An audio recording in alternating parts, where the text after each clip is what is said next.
The following video is brought to you by the guys at the Wrecking and Racing Podcast, a NASCAR podcast made by the fans for the fans. Check them out at www.wreckingandracing.com, facebook.com/wreckingandracing, and Twitter at Wrecking and Racing.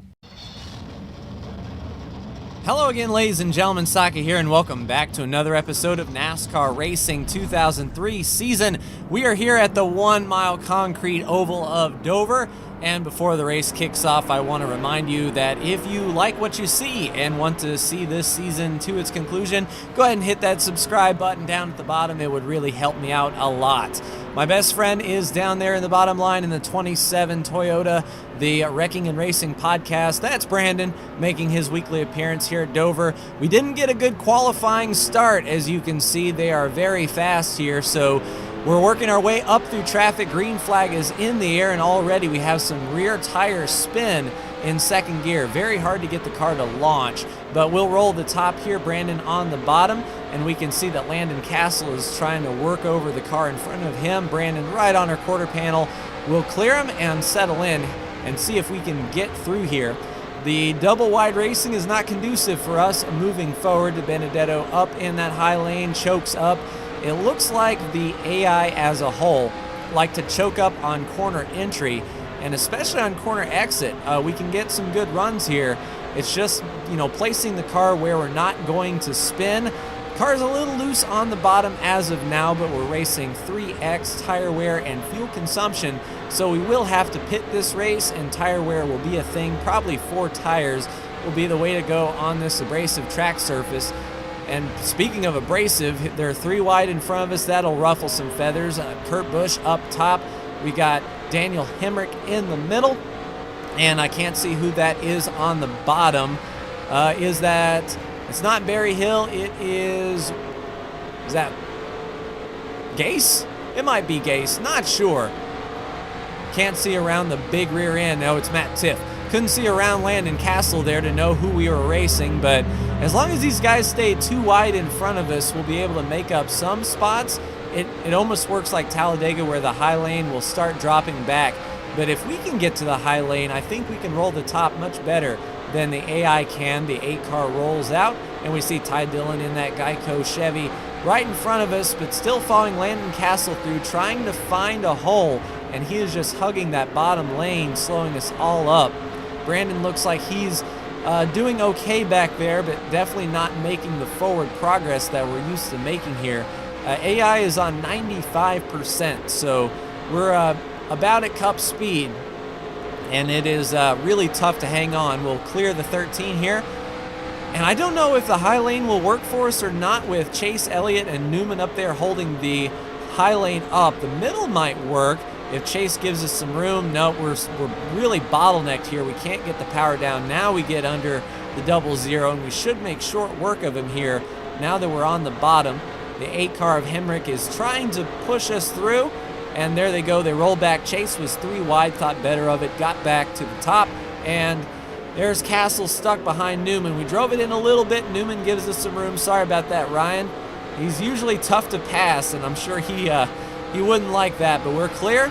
We can start clicking off some faster laps, and you can see the cars in front of us are starting to single file out as well. So speeds will pick up. The pace of the race will grow substantially now that everyone is finding their place in line.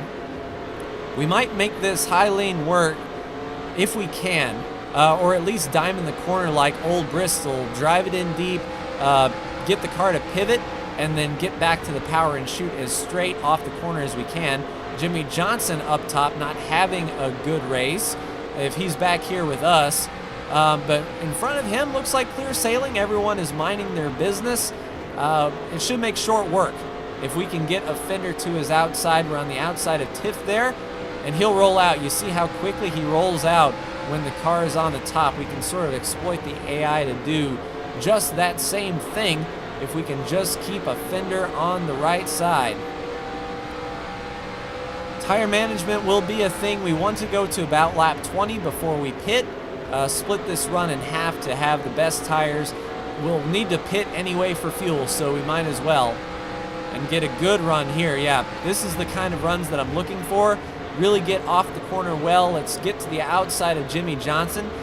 Pretty soon as the tire wear falls off, we're going to have to put a whole lot more wheel into it, scrub those front tires.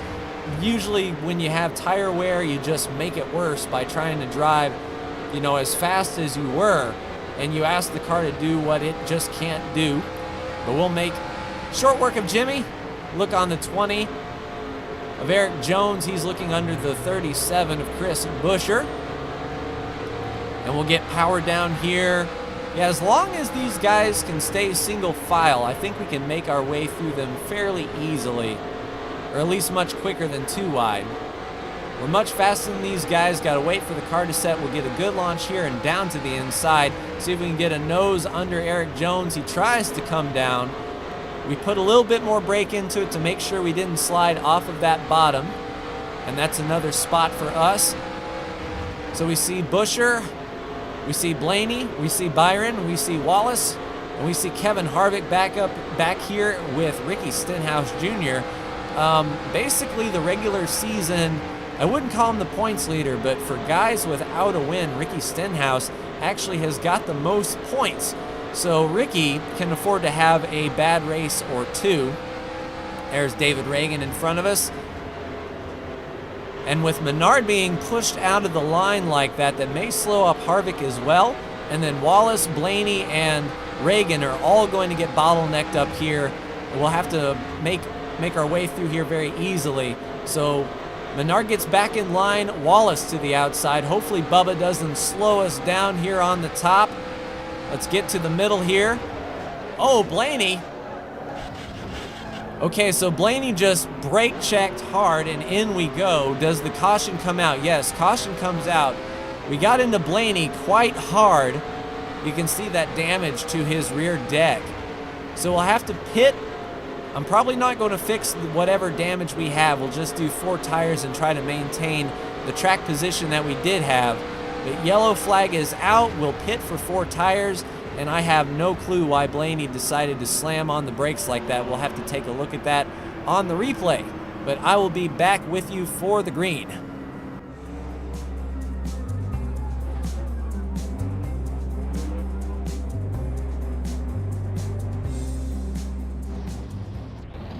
All right, in our box, let's do 4 tires. You see Brandon in front of us. Since he got to his pit stall first, he should leave before us, and we'll have a clear exit here. I don't see anyone in my mirror. There goes Brandon down and away. He's got some right side damage. And there we go, tear off the windshield. And hopefully we don't lose too many spots on pit road. We'll pass Newman. And there is Bubba Wallace with a lot of damage on his right side. Chase Elliott comes out.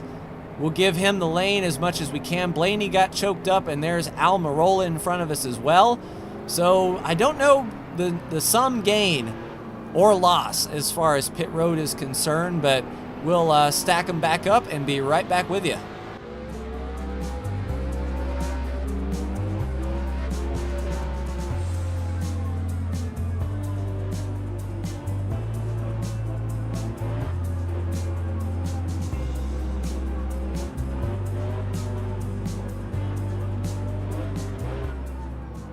Coming back to green, and we are a little bit confuzzled. We should be behind Chase, but my spotter said stay behind the 10. So if we are going to be given that spot, we're going to take it.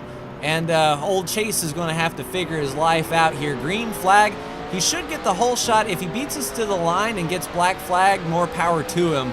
But, you know, that start was a little bit iffy. Brandon is out in front of us by those 6 or 7 cars, and we are shuffled out here on the top. 3 wide, we're going to have to fight back really hard. Hamlin to our inside. De Benedetto down there low. And we're up top. A car decides to come to pit road, so I'm glad I'm on the top, but we have been given the shaft as far as, you know, the line that we're running here. Even Jeffrey Earnhardt is looking to our inside. We're going to be dropping back quite a bit. We can't get down to the bottom. Everyone is filling those spots. We'll drive off the corner and see if we can pass any of these guys on the outside. Even the 35 is looking high, but we should be able to clear him here and get to the bottom. There's Harvick back here in the middle. This is kind of what got us in trouble before, but Hemrick is down there on the inside coming off of pit road. Don't know why those guys didn't pit under caution, or maybe they had to do a pass through for, you know, a bad lineup. But as of now, we've lost all of those spots. We're going to have to fight back the second half of the race, and Brandon is just gone. He'll gain points on us, even though it really doesn't matter in the grand scheme of things, stage points and all that stuff in this particular series. But it's mainly for bragging rights. But he got off pit road very well, and it looks like he's able to get through traffic much better than we are, especially since we're right behind the junker car of Bubba Wallace with that right side damage, the rear clip damage, and we can't seem to really make a pass. We're going to have to go to the inside, really drive in behind Berry Hill. And yeah, it looks like Bubba's trapped behind the 33 of Jeffrey Earnhardt. We should get a drive here, put him 3 wide. We'll see if Bubba rolls out. Yes, they do. Well, not really completely. Bubba is holding strong out there on the high side, but we got a twofer. Yeah, it looks like Hemrick is trying to follow us through. Maybe another yellow coming as close as these guys are running, but our next target is Jeffrey Earnhardt. We should get the drive here and get under him nice and easy, and then we'll have to really click off some laps here to catch up back to Blaney, who, you know, myself and him triggered that whole thing. So, you know, even though we crashed, we still can't get away from each other. Yeah, I'm going to have to put my head down and really drive. I think we might be able to get through these cars before the end of the race. I'm going to drive hard for sure. We've got the new tires, and so does everyone else for that matter. But as long as they're running 2 wide, we'll be able to close the gap. And indeed, we are closing slowly and surely, really putting in a lot of wheel. Yeah, we definitely got bit on that restart. We're going to have to come through the pack nice and easy. Into Blaney again. I don't know how much rear bracing is left after that sudden stop of his. I'm curious to see, did he lose a whole lot of speed, or did he get on the brakes aggressively? Because I thought if I got in line, I would have had plenty of time to slow down for turn 1. But, you know, racing incident proved otherwise. You can see how long. Actually, I locked up the front brakes trying to avoid the accident, so it'll be interesting to see. I imagine he got cut off somewhere. We'll focus on Landon Castle here. Should be able to get solid drive off of turn 4. We might be able to get him in turn 2 on exit. We just got to make sure that he's okay and not really in front of us. Here we go. Nice drive off. Let's go. Get under him going into turn 3. Good launch off of 2 and under the 34. McDowell. No, Michael McDowell drives in just a little bit more. We drove in sure hard. I'm sure Landon Castle is tired of seeing us this race. But it's interesting, these cars that I'm passing, you know, they're really tough to pass. And then as soon as I get by, they drop like a rock. It's like when they race me hard, but no one else. Although I do say that, and Blaney is right there, nose to tail, right with McDowell. Let's see if we can get under him off of 4 here. Good launch. I think we'll be able to get on his inside. There we go. Drive in, and McDowell just rolls out of it. He's like, well, that was a good fight. Well, I'll see you later. All right, Denny Hamlin is next, and Hamlin is having an uncharacteristic year. We might have to tweak his ratings just a bit. Usually Denny Hamlin is a little bit better than he's currently showing. In fact, he's not even in the top 20 in points. So, poor Denny. Poor Denny indeed. All right, so if Ryan Newman is typical Ryan Newman here, he'll choke up Denny Hamlin a bit, and we can get to his inside. Yes, indeed. A much better entry that time. We're right on that concrete asphalt merge, and we'll even get Newman going into the turn. It's almost like those guys had wicked good tires on the restart, and they just burned them all up in the first 3 laps after the restart, and we're coming back. So as long as we keep making forward progress, I'm happy.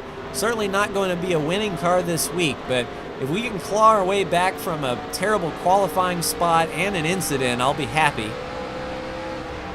We are faster than these guys. It looks like now we should be able to get to Byron or definitely Almirola with no problem. The tighter these guys run together, the better off we'll be. And Kurt Busch right on the back of De Benedetto. And that should choke him up coming off of turn 4. We'll get a good run down the straightaway. I don't know if we can get our nose in there this particular lap. We'll look. Nope, Kurt is right there.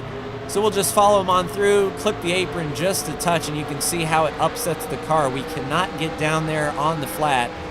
It's not like a Phoenix where we can use it to de-wedge the car and rotate better. It's a near-death sentence if we get down there on the flat. All right, good power here. Kurt is a little bit quicker. Let's get down in there. Yeah, we sort of forced the issue, but like I said, once we force the issue and we get around these guys, they just, oh, okay, that was fun. Well, I guess I'll roll out of it now. It's not really worth it to try to make that pass again, you know. So if Eric Jones holding up Chris Buescher and De Benedetto, we've got two little groups in front of us that we can try to take advantage of here. Starting with De Benedetto right on his back bumper into him just a little bit. Let's get our nose to the outside and see if we can start pinching these guys toward the bottom. If we can take away their turn 2 and turn 4 launch, that would help us out tremendously. Although Eric Almirola might pee on the wheels of progress here. We'll get to the outside of Buescher just fine, then we're going to have to claw our way in the middle here. If Eric Almirola leaves the door open, and there we go. Nice and easy split. Eric Almirola rolls out. There goes Eric Jones rolling out. That was a good lap. We'll take more of those if you please. So we'll focus on William Byron here. He's being choked up. We should be able to get to his inside. No, he looks to the inside of David Reagan. So I guess we'll follow Byron on through or try to do a split like we did the time before, but Reagan is just a little bit too low on the racetrack. We'll make it 3 wide, or at least 2 wide with the opportunity to go 3. There we go. Under Byron. Yeah, David Reagan rolled out, leaving Byron up there. Byron rolls away, and now clear sailing for a bit. And we do have another pack in front of us. We've got Joey Logano. Looks like we've got Kyle Busch in the Interstate Batteries car. We've got Alex Bowman, Jimmy Johnson, and Paul Menard. We might be able to make quick work for them. I don't know exactly how long we have to go. I'm just driving as hard as I can to get up there, but you can see no pressure in our mirror. It's like if those guys were running that slow this whole race, I'd be up there with Brandon, but no such luck. White flag is in the air. We're going to have to make something happen here. As long as Menard can't launch off the turn, we'll get under him here. Into Menard just a bit. He's into the wall. Touches us. Here we go. So not the cleanest move. Menard down to the inside. We can get that drive off, and not enough launch to clear Alex Bowman. So we are going to settle in 14th place. So considering where we started, not bad. Let's take a look at the final standings and see where everyone finished. Your winner is Brad Keselowski by a handy margin. Wow, Brad just picked him up and laid him down this race. Martin Truex Jr. with a second. He doesn't have a win. He's basically on the outside looking in, so a win would do wonders for him. Third place, Austin Dillon. Good to see. The 42, Kyle Larson in fourth. Fifth place, Daniel Suarez. Brandon just missing out on a top 10 in 6th.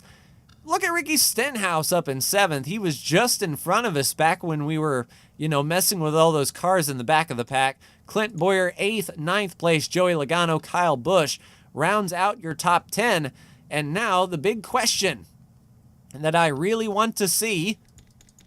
Let's go back and back and back and back until we see us and Ryan Blaney. Yeah, that's not going to be it. That was the restart. All right, so here we go. Let's watch this at 1/4 speed. So there we are at 159, 160. Okay, so Ryan Blaney really slows up to 138. Does William Byron do something funny? Does he slow down extravagantly? Yeah, it looked like William Byron slowed down extravagantly. I don't know why he slowed down so much. I'm going to look at Harvick and compare speeds to see relative speed and see, did he get on the brakes that hard? He kind of did. I don't know, maybe I sailed it in there too deep, but it just felt like Blaney was on the brakes much earlier than he normally would have been. But we got in there, up into the wall. Bubba Wallace goes, and me and Blaney get away okay. But that was enough to really upset us. And then coming off of the caution, we restarted in, 22nd. And in over the course of a lap, we lost how many spots? Down to 31st. So we lost 10 spots on that restart, and then clawed our way up to 16th from 30th. So we did the work for sure. So let's take a look at the standings as they are. Brad Keselowski moves into 4th place. Brandon with 5 wins, me with 3. Brad joins Eric Almirola and Ryan Blaney as the other winners this year. Kevin Harvick is your cutoff driver. Kyle Busch 14 points out, but only 1 to Alex Bowman, Martin Truex Jr. 2 to William Byron, Joey Logano, Chase Elliott only 5 positions ahead, and Jimmy Johnson only 9 positions ahead. So from 10th to 16th is extremely tight. And of course, a win gets you in. But that will do it for me. Like, share, and subscribe if you are so bold. Thank you so much for tuning in, and I will see you next week for Kansas. Take care.